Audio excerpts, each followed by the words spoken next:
Welcome to Voyage Daily Tech, the most important news personalized for you every day, supported by Voyage.com. Here's what's on our radar today. First, a bombshell report reveals China-based engineers were supporting Microsoft-sensitive US military cloud systems, prompting Defense Secretary Pete Hegseth to announce an immediate and total ban.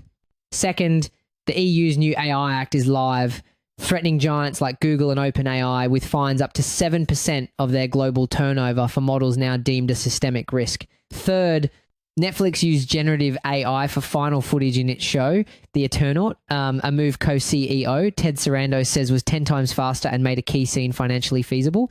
Fourth, defense startup Hadrian raised $260 million from Peter Thiel's Founders Fund to build automated factories, claiming I can make new workers 10 times more productive in just 30 days.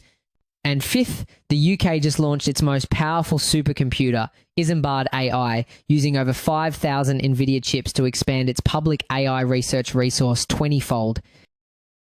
The most unexpected news in the security world today has to be this. It's just been revealed that China-based engineers were providing technical support for the United States military's sensitive cloud computing systems. The bombshell report comes from investigative outlet ProPublica. It detailed how Microsoft was using these engineers under the supervision of so-called digital escorts, US personnel hired to oversee the work. The problem? These escorts often lacked the advanced technical skills to even know if the work posed a cybersecurity threat. So the thing is, this escort system was a massive security hole hiding in plain sight. It was created to follow the letter of the law, which says only cleared US citizens can access these systems. But in practice, the escorts, while having security clearances, often had very limited technical training. Their job was literally to copy and paste complex code and commands from the foreign engineers into the military's live systems without fully understanding the implications. They were essentially acting as a remote keyboard for someone who wasn't allowed in the room, creating a huge potential for malicious code to be introduced without anyone noticing. This revelation set off an absolute firestorm in Washington. Senator Tom Cotton, a key member of the Intelligence and Armed Services Committees, immediately sent a letter to the Pentagon. He wrote that China's cyber capabilities pose one of the most aggressive and dangerous threats to the United States, and that the military must guard against all potential threats within its supply chain. The response from the top was swift and decisive. In a video statement, Defense Secretary Pete Hegseth delivered a stunning announcement. His exact words: "I'm announcing that China will no longer have any involvement whatsoever in our cloud services, effective immediately. The long-term implications here are huge. This decision could create what some experts are calling a tech talent iron curtain. For years, the US has benefited from a global talent pool, but this move signals a major decoupling, especially from China. The risk is that by walling off projects from international experts, the US could face higher costs and potentially stifle the very innovation it needs to stay ahead." And the reason a company like Microsoft would even do this, it's a classic calculus of cost versus security. Using engineers in different time zones creates a follow-the-sun support model, meaning they can offer 24/7 service. Combined with lower labor costs, it's an economically efficient strategy. The problem, as we're now seeing, is that these operational benefits came with a massive, underestimated national security risk. Faced with this immense pressure, Microsoft, one of the government's biggest contractors, scrambled to respond. The company confirmed it was changing its policy to assure that no China-based engineering teams are providing technical assistance for Pentagon services. This is where the situation takes an even more complex turn. Secretary Hegseth has now launched an urgent 2-week review of every single cloud contract across the entire Department of Defense. The mission is to find and eliminate any other Chinese involvement, which raises a critical question. If this was happening with Microsoft, what will they find when they start looking at everyone else? And there's good reason to be worried. This isn't just speculation. A recent audit by the DoD Inspector General looked at commercial cloud services being used by the military from providers other than Microsoft and found that several of them had significant unmitigated security vulnerabilities. The supply chain for our national security is deep and complex, and this Microsoft incident may have just exposed the tip of a very dangerous iceberg.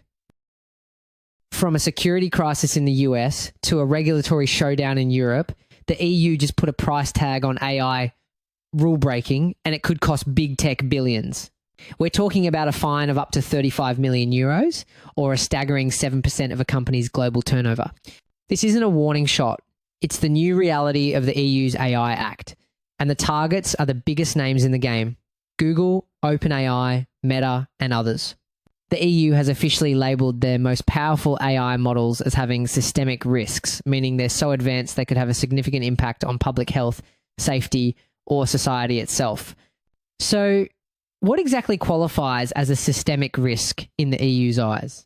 Well, they've created a technical yardstick called a compute threshold. Any AI model trained using more than 10 to the power of 25 floating point operations, a measure of raw computing power, is automatically flagged. We're talking about the computational muscle needed to build models like GPT-4. But this raises a huge question. What about smaller, highly specialized AIs designed for specific, potentially harmful tasks? They might fly right under that compute radar, creating a major blind spot. The list of demands is long. These companies now have to conduct deep model evaluations, prove they are mitigating potential threats, and run adversarial testing to find their own system's breaking points.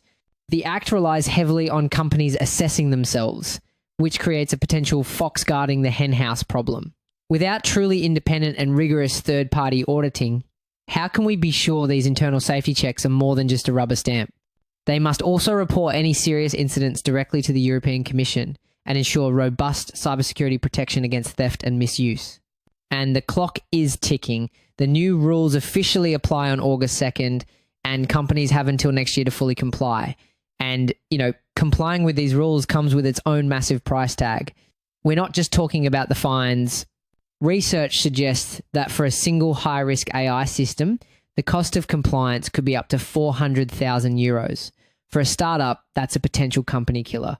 The big worry here is that these regulations could create a competitive moat where only giants like Google and Meta can afford to play. Now, get this. That specific point about providing summaries of copyrighted training data is a ticking time bomb. The law requires a sufficiently detailed summary, but it doesn't actually define what that means. This is a legal grey area the size of a continent. How can a company provide this summary without revealing its most valuable trade secrets, or, even worse, opening the door to a flood of new copyright lawsuits? An EU official stated the goal is the smooth and effective application of the AI Act. But with penalties that could rewrite a company's financial future, this is more than just new regulation. It's a fundamental challenge to how big tech operates. The battle lines are drawn. The question now is, will the world's most powerful tech companies bend to Europe's new rules, or are we about to see a regulatory showdown of epic proportions? What really brought this to a head is the global question it tees up. Will this create the Brussels effect, where the EU's rules become the default global standard? The early signs suggest maybe not. While some countries are watching, other major players like the US and the UK are deliberately choosing a more flexible pro-innovation path. This could lead to a fragmented world where companies strategically develop their most advanced models in regions with fewer rules, creating a complex global chess match for AI dominance. While regulators are scrambling to put guardrails on AI, the creative industries are already pushing the technology to its limits. A seemingly impossible use case became a reality yesterday. For the first time ever, Netflix has put final footage created by generative AI directly into one of its original series. The show is an Argentine science fiction thriller called The Eternaut, and according to Netflix's own co-CEO, a scene of a collapsing building was made using AI. And the choice of an Argentine production is actually very strategic. It signals a broader strategy. By testing this controversial technology in an international market, Netflix can navigate different labor regulations and budget pressures, essentially using the global stage as a testbed before deploying these methods more widely in Hollywood. And here's the number that should have every visual effects artist paying attention. The production team completed that sequence 10 times faster than if they had used traditional methods. But what does this AI-generated scene actually entail? This probably wasn't a simple text-to-video prompt like Sora. It was almost certainly a hybrid approach. It involved AI assist tools integrated into a traditional VFX workflow, automating things like complex physics simulations or rendering processes. Significant human artistry was still required for creative decisions and final polish, but the heavy lifting was dramatically accelerated. Co-CEO Ted Sarandos went on the record stating that without AI, the cost of that scene just wouldn't have been feasible for the show's budget. He even added that the creators were thrilled with the result. This bombshell lands just after the massive 2023 Hollywood strikes, where the threat of AI replacing human workers was a central battleground. The Screen Actors Guild fought for tighter regulations, and many in the industry called the technology degrading to their craft. After all, the fear isn't just about job replacement, it's about the very foundation of the AI itself.